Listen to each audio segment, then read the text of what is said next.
नमस्कार, मी कीर्ती गायकवाड. स्वागत आहे आपलं आय न्यूज 28 मध्ये. चला तर मग जाणून घेऊयात महाराष्ट्रातल्या ताज्या घडामोडी. जुन्या रूढी परंपरासह गुढीपाडवा साजरा. शहापूर तालुक्यातील गोरक्षनाथ भक्तिधाम व नवनाथ मंदिर सावरपाडा डोळखांब येथे रंगपंचमी ते गुढीपाडवा असा उत्सव साजरा केला जातो. गुढीपाडव्याच्या दिवशी सकाळपासून नाथांची पालखी व काठी संपूर्ण गावांमध्ये फिरवून सायंकाळी मंदिरामध्ये पालखी जाते. आरतीनंतर महाप्रसाद भंडारा व नवनाथ भक्तिगीतांचा कार्यक्रम मोठ्या दिमागदार सोहळ्यात संपन्न झाला. या उत्सवाला हजारो नाथभक्त उपस्थित होते. तसेच राजकीय पक्षाचे पदाधिकारी कार्यकर्ते यांनीही या उत्सवाला भेटी दिल्या. या उत्सवाचं आयोजन नाथभक्त शिवाजी बेरे महाराज व सर्व नाथभक्त परिवार यांच्या सहकार्याने हा उत्सव अतिशय थाटामाटात पार पडला. याप्रसंगी गोरक्षनाथ भक्तिधाम सावरपाडा डोळखांब यांच्या वतीने सर्व देणगीदारांचे व उपस्थित सर्व मान्यवरांचे आभार मानण्यात आले. वार्ताहर इंडिया न्यूज 28 साठी कॅमेरामन वैभव आळशीच्या जोडीला ठाणे जिल्हा मुख्य प्रतिनिधी प्रणय पाटीलची रिपोर्ट. नवनाथ भक्तिधाम डोळखांब सावरपाडा येथे आज गुढीपाडवा उत्सवानिमित्त महाप्रसाद भंडाऱ्याचं आयोजन केलं होतं.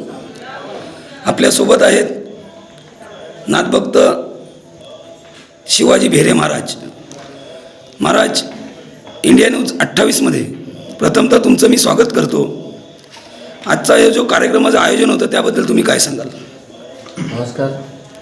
आज या ठिकाणी गोरक्षनाथ भक्तिधाम सावरपाडा डोळखांब गुढीपाडवा उत्सव म्हणजे नाथांच्या मानाच्या काठीचा उत्सव आणि या ठिकाणी ज्या मूर्तींची स्थापना झाली त्या मूर्तीचं वर्धापन दिन म्हणून आम्ही मोठा उत्सव साजरा करत असतो.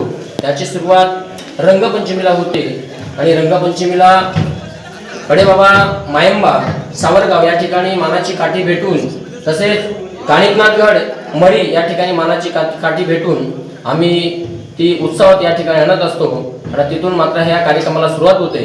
आणि आज कार्यक्रमाचा शेवटचा दिवस होता.